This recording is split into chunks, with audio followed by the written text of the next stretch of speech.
வணக்கம். நான் உங்கள் சிவானந்தம், ஏஎல்பி அஸ்ட்ராலஜர், ஈரோட்டிலிருந்து. சமீப காலமாக நம்ம எல்லாரும் கடவுள் வழிபாடு எப்படி வச்சுருக்கோம் அப்படின்னா, ஒருத்தர் ஒரு கோயிலுக்கு போய் வேண்டி அவர் நினச்சது நடந்துருச்சு அப்படின்னா, நம்மளும் அந்த கோயிலுக்கு போனால் நடக்கும் அப்படின்ட்டு போகிறோம். ஒருத்தர் ஒரு பொட்டை வைக்கிறாரு, அதனால் வெற்றி அடைஞ்சிட்டாரு அப்படின்னு சொன்னாங்கன்னா, நம்மளும் அந்த மாதிரியான பொட்டை வாங்கி வச்சுக்கிறோம். சப்போஸ் நமக்கு அந்த மாதிரியான விஷயங்கள் கைகூடல அப்படின்னா, திருப்பி நம்ம கேட்குறப்போ அவங்க அந்த கோயிலுக்கு அந்த டைமில் போய் இந்த மாதிரி வழிபாடு பண்ணாங்களாம், ஆனால் நீங்கள் வேறு டைமில் போயிட்டீங்க, வேறு மாதிரி வழிபாடு பண்ணிட்டீங்க, அதனால தான் நடக்கலைன்னு சொல்லிட்டு திருப்பி அதே கோயிலுக்கு அதே மாதிரி போய் வழிபாட்டை பண்ணுறோம்.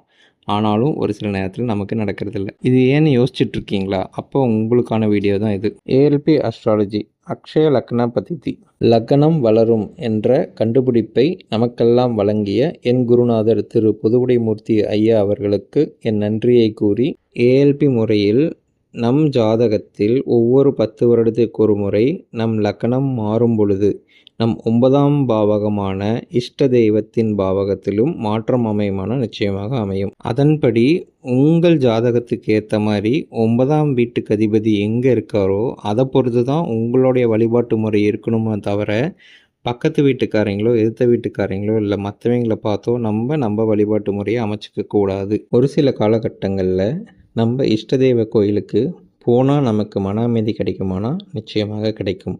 ஒரு சில காலகட்டங்களில் நம்ம இஷ்ட தெய்வ கோயிலுக்கு நடைபயணமாகவோ இல்லை விரதம் இருந்து தன்னை வருத்திக்கிட்டு போனால் தான் நமக்கு பலன் கிடைக்குமானா நிச்சயமாக அந்த மாதிரி போனால் தான் நமக்கு பலன் கிடைக்கும். இன்னும் ஒரு சில காலகட்டங்களில் நம்ம எவ்வளவோ முயற்சி பண்ணாலும் இஷ்ட தெய்வ கோயிலுக்கு போகவே முடியாத சூழ்நிலை இருக்குமானா இருக்கும். அதையும் தாண்டி நம்ம போனோம்னா நம்ம வாழ்க்கையில் பிரச்சனைகள் இன்னும் அதிகரிக்குமானா நிச்சயமாக அதிகரிக்கும். இது உங்கள் ஜாதகத்தை பொறுத்து அமையும் என்பது தான் உண்மை. இன்னும் ஒரு சிலர் என்ன சொல்கிறாங்க அப்படின்னா, நீங்கள் எத்தனை கோயிலுக்கு போனாலும் சரி, உங்கள் குலதெய்வத்துக்கு போகாமல் எங்கே போனாலும் உங்களுக்கு அருள் கிடைக்காது அப்படின்னு சொல்கிறத கேட்டுட்டு, குலதெய்வத்துக்கு அமாவாசையானா பௌர்ணமியானா போகிற காலகட்டங்களும் சமீபத்தில் இருக்கான நிச்சயமாக இருக்குது. அப்போது 9ஆம் பாவகத்துக்கு சொன்ன மாதிரி தான் குலதெய்வம் ஆன 5ஆம் பாவகத்துக்கும் பொருந்தும். அப்போது உங்கள் ஜாதகத்தில் குலதெய்வத்தினோட அருள் நல்லா இருக்குது, இஷ்ட தெய்வத்தினோட அருள் கொஞ்சம் கம்மியாக இருக்குது அப்படின்னா, அந்த காலகட்டங்களில் உங்கள் குலதெய்வத்தை கெட்டியமாக பிடிச்சிக்குங்க. இதே ஒரு சில காலகட்டங்களில் குலதெய்வத்தினோட அருள் கம்மியாக இருக்குது, இஷ்ட தெய்வத்தினோட அருள் அதிகமாக இருக்குது அப்படின்னா, அப்போ இஷ்ட தெய்வத்தை கெட்டியமாக பிடிச்சிக்குங்க.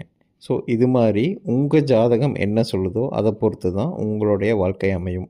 அப்போது உங்கள் ஜாதகத்தில் கடவுளோட அனுகிரகம் எந்த மாதிரி கிடைக்கும் அப்படிங்கிறத ஏஎல்பி முறையில் கணித்து அதுக்கு தகுந்த மாதிரியான வழிபாடுகள் செஞ்சு உங்கள் வாழ்க்கையில் நீங்கள் வெற்றியடைய மற்றும் ஏஎல்பி ஜோதிட முறையை பற்றி தெரிந்து கொள்ள ஏஎல்பி முறையில் உங்கள் ஜாதகத்தை கணிக்க ஏஎல்பி அஸ்ட்ராலஜி படித்து நீங்களும் ஒரு ஜோதிடராக வேண்டுமா?